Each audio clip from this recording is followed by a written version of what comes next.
Waalaikumsalam warahmatullahi wabarakatuh. Tak jawab sendiri ya Pak. Selamat berapa saja kalian di sana di layar kaca kalian masing-masing. Perkenalkan, nama saya Nindita Imam Basri. Sudah kenal Pak? Oh iya. Oke, di pagi hari ini, hari Kamis, tanggal 22 tanggal 22, bertemu lagi dengan saya tidak bosan-bosannya dalam acara kuliah online bareng dosen santai. Pulang bisa. Oke, pada pagi hari ini saya kedatangan tamu. Siapa dia mungkin? Mana bayar polisi ya? Siapa beliau? Mungkin buat teman-teman prodi atau prosa manajemen sudah mengetahui siapa beliau. Monggo waktu dan tempat saya persilakan. Terima kasih Pak Amin atas waktunya. Selamat pagi, assalamualaikum warahmatullahi wabarakatuh. Saya hai dulu buat teman-teman semua. Bagi yang memang belum kenal saya, tapi memang ya harus diperkenalkan. Harus. Nggak kenal maka nggak saya. Perkenalkan, nama saya Hapsari Hadiani. Kalian bisa panggil saya Ibu Haps. APS Pak. Saya nggak mau kalau nggak ada S-nya. Maaf, jarang yang bilang apa? Iya. Manggil Bu Sari itu jarang. Enggak bisa, itu kayak apa?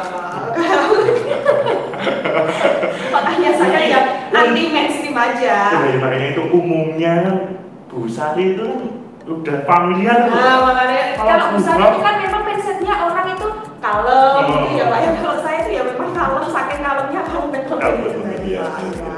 Kalian bisa panggil saya Ibu Haps, gitu ya. Saya di sini dosen prodi manajemen dan lebih fokus konsentrasinya ke sumber daya manusia, SDM, gitu Pak Amin. Terus alhamdulillah saya juga, ya ini teman saya, teman dekat saya. Dan ada lagi ibu-ibu produser lagi itu 2, tapi yang belum datang ke sini. Iya. Beneran ini Pak. Tuh. Apalagi Pak Amin? CV Bu. Oh, CV. Oke. Bu Hap masuk di Universitas PGRI Yogyakarta sudah berapa tahun, terus ngajar apa saja, terus mungkin ada kesibukan di luar Nah, sebelum saya masuk di UPI ya Pak ya, saya masuk di Universitas A. Oke. Universitas A. Saya sebut ya Pak ya. Jangan nanti sebut Ibu. Saya sebelumnya itu bekerja di Universitas A. Saya sebagai asisten dosen dan alhamdulillah asdos, dan alhamdulillah saya di umur 22 tahun saya sudah bekerja. Alhamdulillah. Ya, alhamdulillah tahun 22. Terus tahun di tahun 23-an, 23-24 saya keterima di sini Pak. Oh, umur 23-24 jalan 23 ke 24 tahun saya bekerja di Universitas PGRI Yogyakarta. Masih di sini. Muda jenengan. Ya tapi mukanya tua Pak, tapi saya suka gitu ya. Jenengan akselerasi rambutnya kan. Nah, ya itu. Saya itu nggak ada yang namanya akselerasi. Tapi saya dulu waktu S1 ke S2 itu dapat fast track Pak. Jadi S1 memang belum selesai, masih dalam semester 8. Tapi saya sudah masuk itu di S2. Bisa ya? Bisa.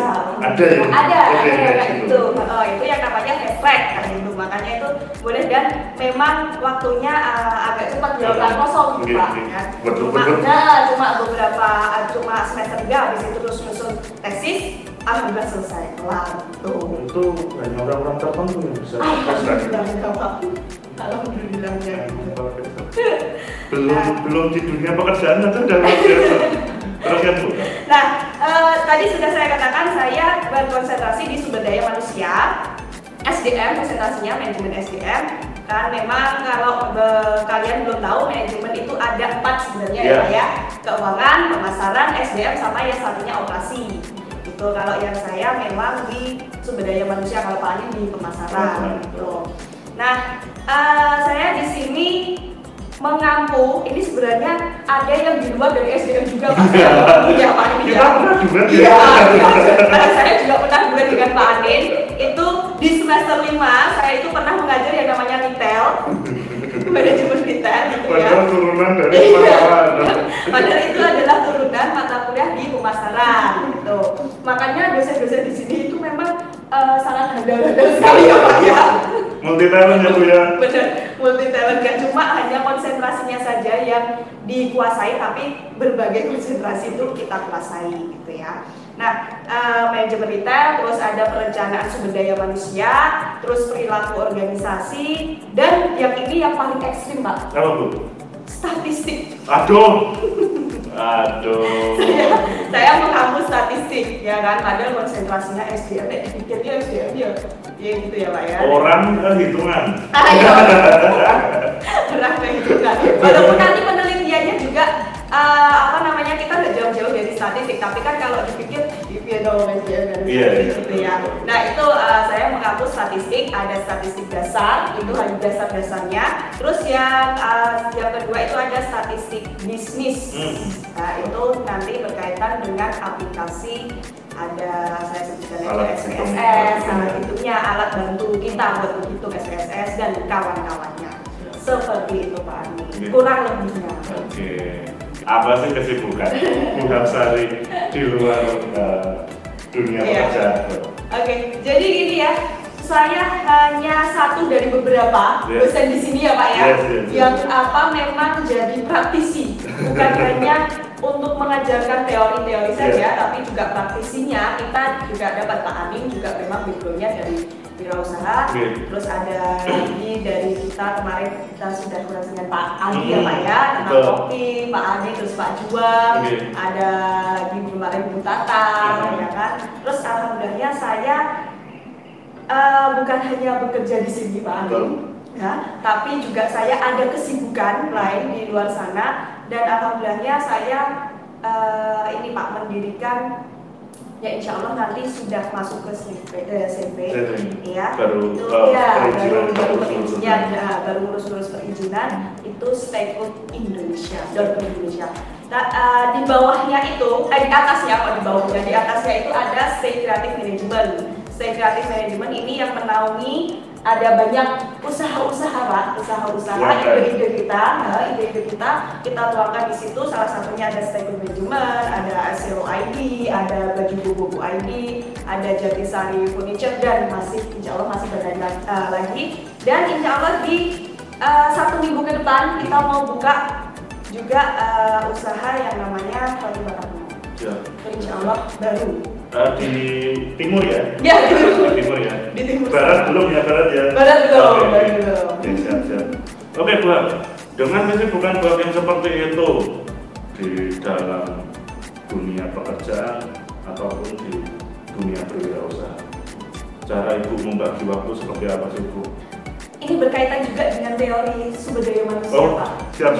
Itu ada yang namanya glass ceiling. Glass ceiling. Jadi kan glass kan kayak kaca gitu, kayak penghambat. Nah, itu bentuknya kayak gini. Dan itu memang ada di dalam perempuan Pak. Jadi perempuan kan memang kodratnya sebagai ibu, ya kan, yang ada selalu di rumah, mengurusi anak dan suami beserta keluarganya kan gitu ya Pak ya. Nah itu kan ibu. Nah glass ceiling ini itu menghambatnya kalau kita yang namanya kerja udah sama kita misal ada wirausaha, misal kita nanti ada anak dan ada suami gitu ya Pak ya, nggak misal pasti ada punya anak dan punya suami dan yang nah itu amin. Nah glass ceiling ini tuh kayak faktor penghambatnya buat wanita. Jadi kayak waktunya itu ya piye carane Pak? Piye carane resiko diselak-selak nih kan gitu ya, diselakan waktunya, diluangkan waktunya itu buat kita. Yang pertama, jangan ini kodratnya wanita sebagai ibu rumah tangga. Jangan meninggalkan karena memang ya itu tadi ya sudah wajibnya kita. Sudah nasnya. Terus yang kedua, memang ibu itu pintar pinter Pak untuk membagi waktu antara keluarga, bekerja, dan nanti kalau ada pekerjaan lain di luar pekerjaan ini gitu. Terus untuk kalau bicara soal cara baginya gimana, ya mestinya caranya dibagi gitu. Kalau untuk bicara gimana sih caranya untuk membagi, ya pinter-pinternya si ibu. Pinter-pinternya. Iya, pinter-pinternya si ibu. Saya juga kepikiran ibu saya ya Pak ya. Dulu sebelum ibu saya memutuskan untuk keluar jadi guru, gitu ya Pak ya. Itu juga belajar Pak. Bapak saya memang bukannya tidak memperbolehkan, tapi pekerjaannya bapak itu harus didampingi sama ibu. Nah ini kan ya memang nggak bisa banget kan. Iya, nah itu memang ada suatu pengorbanan. Nah ini kan memang faktornya wanita itu di situ Pak. Faktor penghambatnya wanita itu di situ. Nah, ya itu tadi, kalau memang bicara soal yang namanya waktu atau apa, ya memang kita harus pinter-pinternya aja Pak untuk membagi waktu. Misalnya ya Pak ya, apalagi alhamdulillahnya di sini ya Pak ya, di PGRI kan kita ya sudah tahu lah Pak, jam kerjanya seperti apa kan, lebih fleksibel dan lebih enak. Apalagi kalau kita sebagai pengajar itu memang saya rasakan lebih enak Pak untuk mengatur waktu dengan keluarga. Ini salah satu contohnya gini. Kalau waktu pagi nih Pak ya, waktu pagi kita bisa sekedar untuk masak atau apa buat keluarga, buat suami dan buat anak, gitu ya. Terus nanti di waktu jam 10 sampai jam 11-an sampai nanti siang itu kita ke kantor. Terus sorenya nanti kita pulang biasa mengerjakan sesuatu sambil disambi di rumah, gitu Pak ya. Nanti misal kita telepon, ini gimana barangnya, Nah, Ibu Harsari, alias Bu Hars. kita belum masuk ke intinya inti. Tapi pembicaraan kita sudah berat sekali waktunya. Soalnya nyangkut Pak. Iya, betul. Sumber daya manusia. Dan itu memang benar-benar ada. Iya, memang ada. Ada teorinya, ada memang best-selling itu tadi. Itu ada di wanita. Oke. Bu Harsari, kalau menurut jenengan, karakteristik anak muda sekarang ini, SDM anak muda sekarang ini, yang milenial dengan predikat milenial itu menurut jenengan untuk menjadi seorang wirausahawan hambatannya apa sih? Kalau untuk milenial zaman sekarang hambatannya pengennya praktis Pak. Sekali lagi ya, instan itu ya. Jadi gini ya, memang beda sekali dengan eranya misal Pak Anin, saya dengan Pak Anin dan di atasnya dengan kita di bawahnya. Itu memang bikin yang zaman milenial itu sebenarnya instan Pak. Pengen bikin dan cepat, ya kan? Pengen cepat-cepat, pengen punya uang banyak. Betul. Tanpa bekerja, tanpa berusaha. Tanpa berusaha. Iya. Halo, Anda tolong tidurnya jangan kemiringan ya teman-teman. Jadi di agama manapun itu juga memang yang pertama usaha dan doa kan Pak.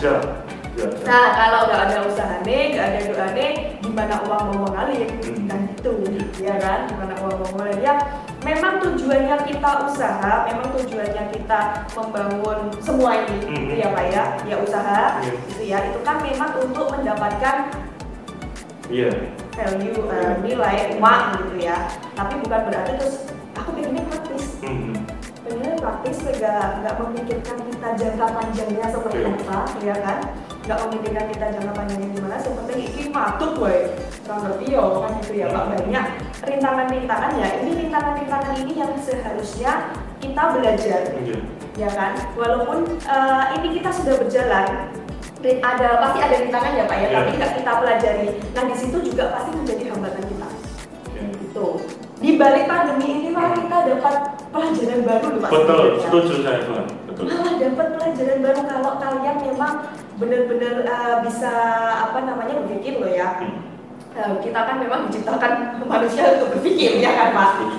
Bukan hanya untuk menjagakan aku kok misal menjagakan orang tuanya, misal menjagakan ada kakek, ada saudaranya dan sebagainya. Nah itu janganlah, paling enggak dari diri kalian sendiri. Yaitu tadi jangan berpikir untuk praktis, jangan berpikir untuk nggak mau berpikir malas. Nah itu kan ya boleh malas tapi yang malesnya jadi ini dulu lah, apa namanya Pak, agak dikencangkan dulu biar tidak males. Oke.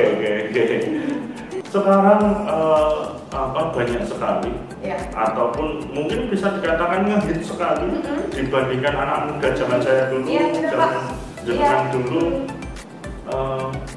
SDM-nya melimpah menurut saya, SDM-nya melimpah, tapi mungkin masih perlu diasah. Nah, kan juga sayang sekali ya Pak. Penerus ya? Iya, penerus yang memang banyak seperti ini. Dan saya yakin juga kalian sedikit mengasah, itu juga kalian pasti bisa lebih dari kita. Iya, amin. Pasti bisa lebih dari kita. Apalagi kalian sebagai milenial itu malah lebih banyak daya serap dan daya ingatnya. Betul. Bukannya Pak ini memang sudah masuk ke faktor itu ya Pak. Betul. Itu kita tidak bisa memungkiri hal itu. Iya, benar. Kita nanti juga semakin kesini semakin tua dan digantikan oleh kalian yang para milenial ini tadi. Makanya jangan sampai kalian itu malas. Gitu. Semua ada di tangan-tangannya. Benar. Setuju saya. Ibu Hapsari, dengan Bapak bidang yang adalah SDM. Apa sih pentingnya pengelolaan SDM dalam berwirausaha, Bu Hapsari? Yang pertama mungkin lebih ke SDM untuk diri sendiri ya, atau untuk ownernya. Apa sih Bu Hapsari pentingnya? Nah, ini banyak sekali pertanyaan seperti itu. Terus dan pertanyaan ini sering sekali Pak ditanyakan di mata kuliah saya. Apa sih Bu cara untuk mengelola sumber daya manusia yang baik? Oke, kamu konteksnya kamu sebagai apa dulu? Iya, kamu konteksnya sebagai apa dulu? Oh ya, saya sebagai pemimpin. Katakanlah kamu sebagai pemimpin. Gimana caranya kamu mengelola biar sumber daya manusia kamu itu bagus? Yang pertama, kamu harus tahu dulu usaha kamu itu apa. Ya kan, usaha kamu itu apa, bergerak di bidang apa. Baru kamu tahu nanti, oh ya sumber daya yang bagus, gimana caranya mengelola, berarti saya harus punya ini dan misal apa namanya sumber daya seperti ini dan ini gitu. Terus kalau sudah masuk, berarti kan kita sudah mengelola itu tadi Pak ya, sudah ke pengelolaannya, itu ada beberapa yang harus diperhatikan. Contohnya motivasi dari sumber daya manusianya itu sendiri.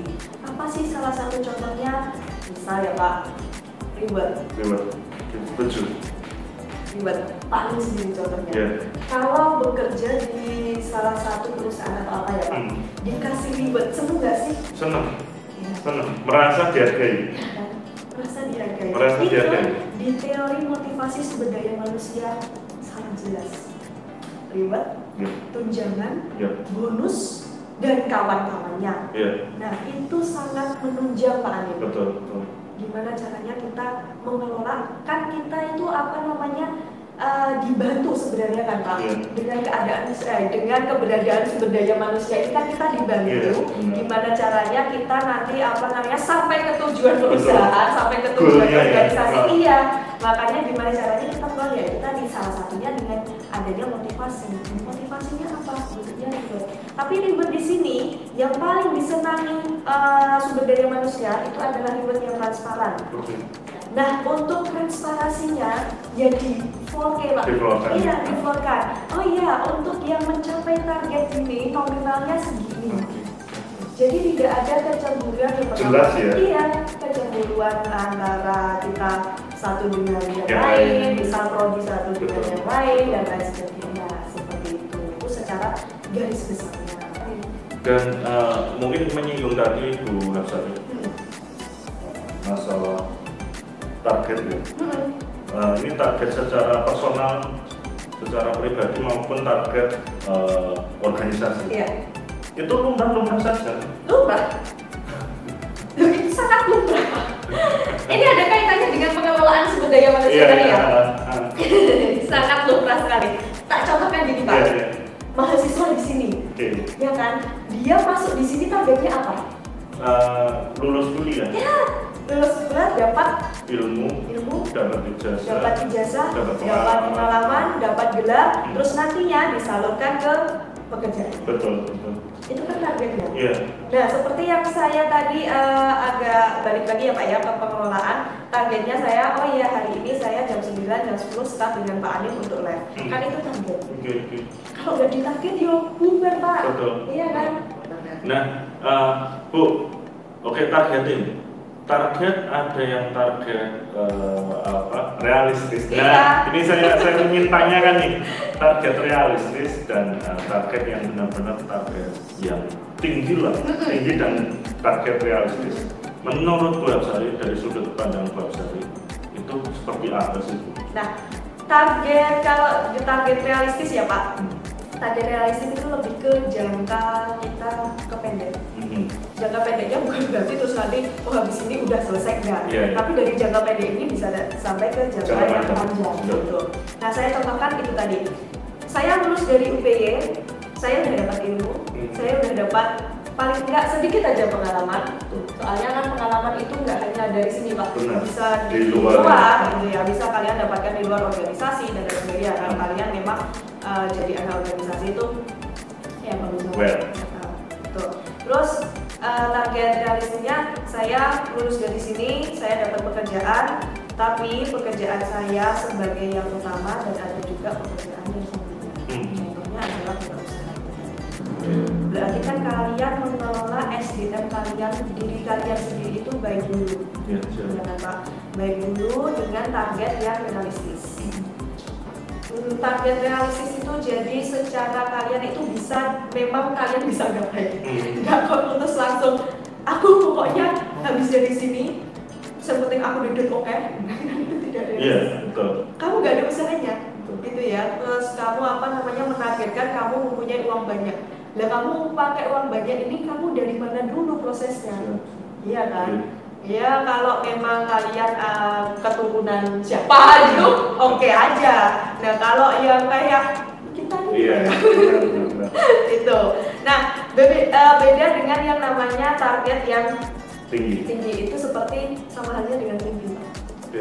Nah kenapa saya katakan seperti itu? Target tinggi seperti mimpi. Habis ini saya jadi punya usaha, terus saya punya CV dulu, saya punya PT dulu, kan itu semakin tinggi gitu. Nah, targetnya tinggi. Terus habis itu nanti saya punya karyawan banyak, saya menghidupi. Itu yang saya targetkan, target tinggi saya Pak, dulu pada waktu saya masih S1. Dan itu sah-sah aja seperti itu kan? Sah-sah saja. Enggak salah. Enggak salah. Jadi bangunlah mimpi, bangunlah target tinggi itu Pak. Ya berarti itu sangat lumrah ya Bu kalau kita mempunyai target yang tinggi atau target yang realistis. Oke Bu Hapsari, yang berikutnya manajemen SDM terhadap pengembangan berwirausaha itu apa sih? Gini Pak. Ini saling ya, apa namanya? Ini kita benar-benar kolaborasi loh ini Bu Hapsari. Ini benar-benar kolaborasi loh. Antara makul seminar SDM. Iya, benar-benar. Manajemen pemasaran. Seminar manajemen sumber daya manusia dan berwirausaha. Iya, betul. Oke, jadi gini, sumber daya manusia. Kalau kita nggak ada sumber daya manusia, kira-kira gimana? Bisa jalan? Nggak bisa. Jawabannya itu. Jadi gini. Saya nggak kepikiran. Jadi gini, kita punya ide, ya kan? Kita cuma nih satu tok wes. Saya ya Pak. Nah, saya punya ide. Ini sama halnya kalau saya punya ide tapi belum punya biaya yang cukup. Sama halnya dengan ini Pak. Tapi kalau kita nggak punya SDM itu sangat krusial sekali. Bukan berarti SDM itu hanya memikirkan cuma orang kok enggak ya. Tapi sumber daya manusia itu kita bisa di pemasarannya yang profesional ya Pak. Keuangan ya kan sama operasional. Nah kalau yang pemasaran contoh aja promosi. Kalau kita punya ide tapi kita nggak tahu cara promosinya, iya Pak. Ya kan? Nah itu tadi sama halnya itu kalau kita punya ide tapi nggak punya uang, ya nggak jalan. Nah makanya gimana caranya kita bisa punya uang, bisa memenuhi target ide kita. Itu ya paling nggak kolaps dengan namanya yang punya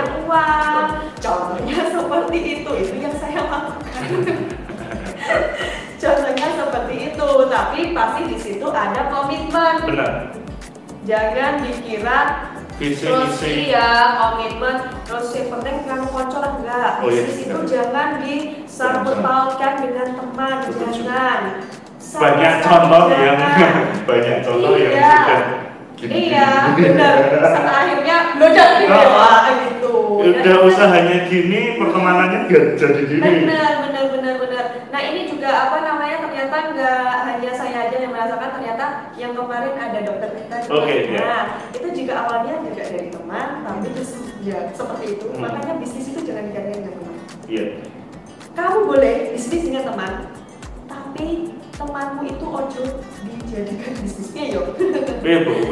Gini. Ukurannya. Kita berteman nih Pak. Oke. Iya kan? Iya. Kita mau bangun bisnis, tapi saya menyebutnya, nah itu loh, saya menyebutnya Pak Anil itu bukan teman. Partner bisnis. Itu. Misal saya sebagai direkturnya, Pak Anil wakil direktur. Berarti nanti sistem komitmennya gimana Bu? Kasih aja gaji. Kita profesional lah. Profesional. Kalau kalian nggak apa namanya misal ya, nggak serius dalam komitmen ini, berarti kamu kan nggak dapat gaji. Itu ada cara bodohnya. Betul. Berarti itu malah bukan teman sebenarnya. Iya. Bukan lagi teman. Gitu. Memang iya Pak, bukan lagi teman. Itu ya. Kalau sama teman itu berarti ya kita harus lebih profesional. Kita sudah tahu kenal luar dalamnya. Betul sekali. Jangan sampai menyepelekan.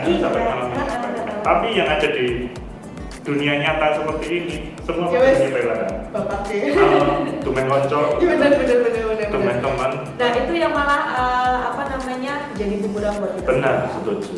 Itu awal mula dari kehancuran. Benar. Oke, sorry. Kembali lagi kita tadi tentang masalah pengembangan manajemen SDM terhadap pengembangan berwirausaha. Saya tadi jawaban Mbak Sari itu simpel tapi saya nggak kepikiran segitunya, padahal itu sangat simpel sekali. Saya juga mikirnya betul seperti yang dibicarakan Mbak Sari tadi. SDM itu mesti orang-orang tentang manusia. Iya, mikirnya mancingnya mesti gitu kan. Mau SDM ini mesti mikirnya ya mau uang, mau gawean. Iya betul. Paling nggak cuma itu, sumber daya manusia kita dapatkan sumber daya manusia profesional di pemasaran, di keuangan. Kita kan butuh Pak operasional. Yang barusan Mbak Sari tadi jawab, saya tarik. Ini ada sangkut pautnya buat teman-teman kewirausahaan yang saya ampuh. Next pasti ada kompetisi PKM, dan itu satu tim pasti minimal 3 orang, dan itu pengelolaan SDM-nya harus benar-benar bagus untuk menghasilkan produk dan kerja tim. Ibu berikutnya Bu, fungsi pengelolaan SDM dalam berwirausaha itu apa sih? Fungsinya, fungsi pengelolaan sumber daya manusia. Dalam berwirausaha. Fungsi tadi sebenarnya sudah disinggung ya, biasa kita singgung ya Pak ya. Untuk fungsinya yaitu tadi kalau kita mengelola SDM dengan baik dengan salah satunya diberikan motivasi. Berarti kan kita kalau di bidang penjualan kita semakin banyak income yang kita dapatkan. Kan itu salah satu contoh fungsinya kali ini yang saya ini ya Pak ya, saya itu rasakan sendiri. Karena jenengan juga sebagai praktisi juga ya. Terus untuk mengelola yang tadi, terus misal ada masalah tadi ya Pak, dibicarakan baik-baik, didudukkan bersama. Jangan dari satu sisi ya. Misal saya baru ada karyawan 15 ya pertemuan. Itu tadi dia nggak ada Pak kayak salah paham kok gini ya kok cuma saya satu aja dari sisi aku kok. Saya kok memang cuma ini bukan salahnya cuma saya aja kan. Nah itu salah satu kuncinya seperti itu. Nah itu tadi dia kita capai lah tujuan kita. Apa sih? Ibu, jenengan ngomong tujuan. tujuan manajemen SDM itu apa sih, Bu? Tujuan manajemen SDM itu tadi ya. Kalau kita nggak ada SDM tadi gimana Pak? Kita bisa jalan. Bisa jadi. Terus SDM itu bukan hanya tak bulan balik Pak. Iya. Nggak hanya cuma berurusan tentang manusianya, enggak. Ya kan, tujuan sumber daya manusia itu sumber daya manusia yang profesional di bidang pemasarannya. Mereka tujuannya memang kita ke penjualan, jadi contohnya kayak gitu. Terus yang kedua misal di keuangannya, berarti kita kan profesionalnya di keuangan. Nah, seperti itu tujuannya. Kita bisa mengelola suatu usaha yang baik kalau kita dengan pengelolaan sumber daya manusia yang memang sudah oke. Siap. Dengan segala resikonya. Resiko itu biasa toh, Bu? Biasa dong. Biasa sekali dong. Tapi itu sebagai momok orang-orang di luar sana. Benar. Kenapa sih? Kok pada takut resiko itu ngapa sih? Jadi gini ya Pak ya, kita melakukan usaha itu bisa dibilang unik ya dan klasik. Uniknya kita nggak tahu loh resikonya ke depan kayak apa. Ya kan? Ini contoh aja pas pandemi. Karena pas pandemi saya di outlet salah satu aja dan itu memang saya mendekati di universitas gitu. Lagi di universitas A itu tadi. Nah, di salah satu outlet saya memang berpikiran sebelumnya pokoknya saya harus buka di dekat pasar yang mahasiswa sekolah mendekati. Ternyata setelah pandemi statement saya dijawab. Jadi lokasi itu sangat penting, ya kan? Lokasi buat usaha itu sangat penting. Makanya yang tadi kan Pak, targetnya juga dipakai, pikirannya juga dipakai, kita malah dapat target baru. Alhamdulillah. Iya kan, alhamdulillah dapat target baru. Berarti otomatis kalau pas pandemi mahasiswa, anak SD, anak SMP, dan SMA semuanya di rumah kan? Dipulangkan ke rumah semua, otomatis di rumah masing-masing. Iya, di rumah masing-masing otomatis usaha saya juga terdampak. Terus di sini saya berpikir, ternyata lokasi bukan hanya kita mendekati yang namanya pasar-pasar di pendidikan aja. Secara global aja Pak. Pengembangan biar berkembang. Ini Pak. Penganik bunga Ibu. Bunga bahasa Jawanya kembang. Apa sih target pengembangan SDM di terutama untuk berwirausaha sih pengembangannya? Target pengembangan biar kita punya target sumber daya manusia ini berkembang. Oke. Jadi gini Pak, tidak dipungkiri ya Pak ya. Kalau misal sumber daya manusia misal gini, kan ada yang namanya loyalitas dan sebagainya. Terus ada pula yang memang dia loyal dengan kita, tapi loyalnya ini sedikit mencuri ilmu kita. Kan ada tempat, kan? Tapi nggak apa-apa, ini bagian dari suatu resiko di usaha, ya kan? Untuk dia bagaimana keinginan bereksplorasi itu juga pasti sangat tinggi. Bisa aja mereka keluar, tapi faedahnya kita sudah memberikan ilmu yang bermanfaat. Itu aja sih. Nggak bisa nggak bisa dipungkiri itu tadi bahwa ya sewaktu-waktu pasti SDM kita juga bakal ada yang misal ke sana. Ini di luar dari bukti. Yes. Atau mungkin saya ingin mempertegas lagi. Sebenarnya jawaban ini udah dari awal sih di jawab Mbak Sari tadi. Untuk pengembangan sumber daya manusia. Mbak Sari tadi bilang waktu saya kasih pertanyaan cita-cita tinggi, saya tuh mempunyai cita-cita tinggi. Yang pertama, target tinggi. Yang pertama adalah saya pengen punya usaha, terus saya pengen punya CV, saya pengen punya perusahaan. Nah, itu tadi kan berawal dari kita bekerja dulu di tempat orang, kan gitu kan Pak, untuk mencari sesuap. untuk mencari inilah apa pundi-pundi kita. Terus kalau memang kalian pengen membuka usaha, ya udah. Berarti itu ya wes sebagai target. Betul. Dan itu adalah goal pengembangan SDM seperti itu. Jadi bukan berarti kalau kita kerja sama orang terus kita nggak punya nilai atau enggak, kita pasti dapat. Pasti dapat.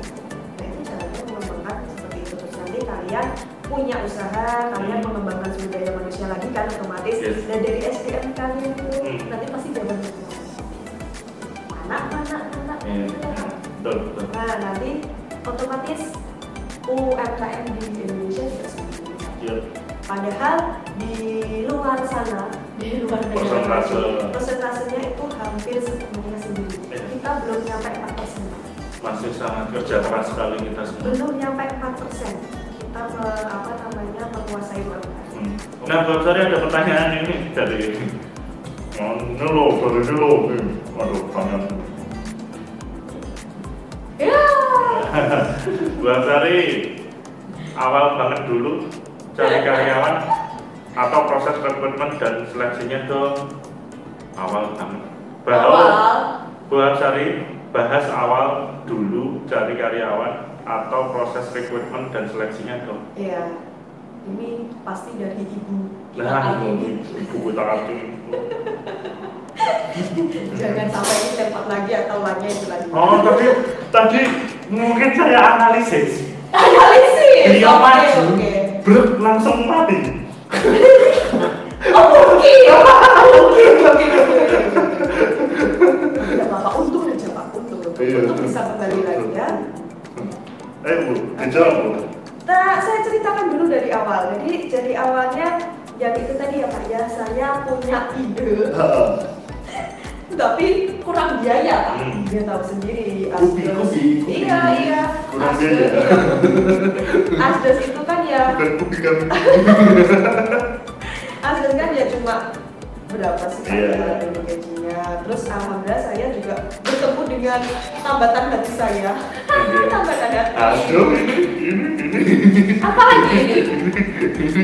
Bu, ada tuling-tuling Bu. Oh, ada tuling-tuling itu memang mungkin telepon ya. Nah, ada tambatan hati ya. Ada tambatan hati. Saya ketemu dengan tambatan hati saya dan satu frekuensi. Satu rumahnya sama ya? Satu sama. Biar kalian alhamdulillah mendapatkan partner hidup, satu visi, satu misi, itu satu frekuensi. berawal dari situ dulu. Dari S1 itu kepikiran saya sudah berpikiran gini, aku pengen punya karyawan, pengen menghidupi karyawan, terus aku pengen, dulu malah sebelum aku pengen menghidupi karyawan itu gini Pak, pas saya sering diajak ibu belanja, lebaran, bikin parcel, ya, itu saya pengennya gini, Bu, suatu saat aku pengen bungkus parcel ini sampai 100-an lebih. Nah, buat apa? Bukan karyawan juga, gitu. Kan gitu, ya kan? Itu berawal dari situ, terus biarlah saya bertemu dengan suami saya dengan satu frekuensi tadi. Saya memulai itu malah kenapa nggak dari dulu? Dan jangan sampai kalian menyesal seperti saya. Menjenengan saja sudah memulai menyesal seperti itu. Itu kenapa nggak dari dulu? Iya, soalnya apa Pak? Pasarnya kan enak Pak. Dan dari teman-teman, apalagi yang punya followers banyak, dari dulu saya nggak begitu. Hello, kalian yang mempunyai pengikut atau followers banyak. Jadi cuma itu potensi itu. Main-main kok. Bisa kalian buka endorse ya kan? Sekali endorse foto aja, foto 100-150 ribu kalau untuk yang awal. Kali 10 1.500.000 nggak ngapa-ngapain. Endorse itu hanya berapa menit sih? Foto itu aja cuma jepret gitu, cuma nggak nyampe bermenit-menit, berjam-jam Pak. Tapi kenapa padam? Ya itu jangan sampai kalian menyesal seperti saya. Kenapa nggak dari dulu kita memulai dulu, ya. Terus berjalan S2 ide itu kembali saya up lagi. Ayo kita nggak cuma di pekerjaan ini aja. Kita nggak bisa dong cuma nggak tahu kita nanti kedepannya seperti apa, cuma nyagege. Apa ya Pak bahasanya? Saya malah baru tahu kalau nyagege. Apa ya? Cuma berpangku pada cuma satu keran air aja. Tapi kan kita nggak tahu lagi nanti kalau tiba-tiba kerannya yang ini bocor. Iya. Makanya saya pengennya punyanya keran banyak. Tapi konsisten lah ya. Iya, tapi konsisten gitu. Misal ada yang penting tuh Bu. Bener. Jadi nanti kalau ada misal kerannya salah satu yang rusak, ya harus diperbaiki. Dan itu bukan untuk dibuang atau apa, tapi diperbaiki. Nah, dari situ terus saya punya ide tapi kurang dalam kubi. Saya sama suami saya. Terus suami saya gini, kita buka investasi. Tapi zaman dulu investasi apalagi masih kuliah nggak bakalan dipercaya. Gitu ya. Nah, cara untuk makanya gitu. Oke. Bentar. Dulu waktu kuliah aja udah mau kepikiran buka investasi, luar biasa tuh. Tapi diputar kan taktiknya. Masa kayak gini itu tadi mimpi tapi semimpi ke nganunya ya Pak ya. Di luar ekspektasi lah. Betul. Nggak masuk di mimpi yang bisa jadi nyata gitu kan Pak. Terus dari situ suami saya berpikiran aku punya teman. Nah ini masih teman Pak. Aku punya teman, ayo kita bangun. Jadi nanti ibaratnya dulu masih bantingan. Iya. Bantingan ketemu juga, tapi di situ langsung ada komitmen. Kalau mengeluarkan seperti ini, komitmennya apa? Berarti kalau aku bersungguh-sungguh pasti aku lebih dari yang aku keluarkan. Itu dulu cuma kita bertiga. Waktu masih muda dulu sudah berpikiran seperti itu. Dan saya berawal dari memang franchise. Mempelajari franchise dulu. Iya, mempelajari franchise dulu. Terus saya bertemu lagi dengan orang-orang yang memang expert dan tadi sumber daya manusia yang profesional. Kenapa saya bilang profesional? Dia backgroundnya dari pembangunan. Otomatis tahu yang namanya keuangan. Iya. Selah-selahnya seperti apa? Terus saya bertemu dengan yang dia walaupun freelance, tapi dia sudah menjadi kepala toko salah satu brand terkenal dari Jogja juga sangat terkenal. Brand ala. Ya, brand ala gitu. Berarti kan dia expert di bidang promosi. Kenapa saya enggak? Tapi kita dilihat komitmen. Awalnya dari situ, saya bukan merekrut ya, tapi Pak, komitmen kita sama-sama bangun. Ayo kita bangun. Baru kita ini jadi kita rekrut karyawan. Saya rekrutnya memang bukan dari internalnya kita. Siapa yang butuhnya ya, tapi memang dari biar buat belajar kita juga Pak. Kalau kita punya karyawan eksternal gimana? Ternyata sangat menyenangkan. Dan yang memang tahu lapangan betul itu sebenarnya karyawan mereka. Ber-15 ini. Kita membukakan pintu rezeki. Iya. Senang rasanya. Senang banget. Iya. Betul. Ibu mungkin sedikit saja untuk closing Ibu. Menurut Bu Hapsari, dengan akademisi dan praktisi, apalagi tentang berwirausaha. Iya, benar. Pentingnya mahasiswa melakukan bisnis kecil-kecilan, bisnis kecil-kecilan lah. Contoh seperti jualan pulsa, terus reseller tadi, ataupun just tip, ataupun apapun itu yang maksudnya merambat dari yang sederhana dulu. Ibarat kata cukup buat beli pulsa, cukup buat beli bensin. Iya. Menurut Bu Hapsari seberapa penting? Penting Pak, itu melatih mental kalian. Kalian otomatis nggak cuma kenal dengan satu teman, tapi beberapa teman, dan itu bisa membuka ladang rezeki. Itu yang pasti itu jelas itu sangat terlihat Pak. Kecil aja jualan pulsa, awalnya saya nggak tahu loh dia namanya siapa, dia dari kelas apa, dia dari keluarga apa. Tahu ternyata dia sering ini apa, beli pulsa sama kita.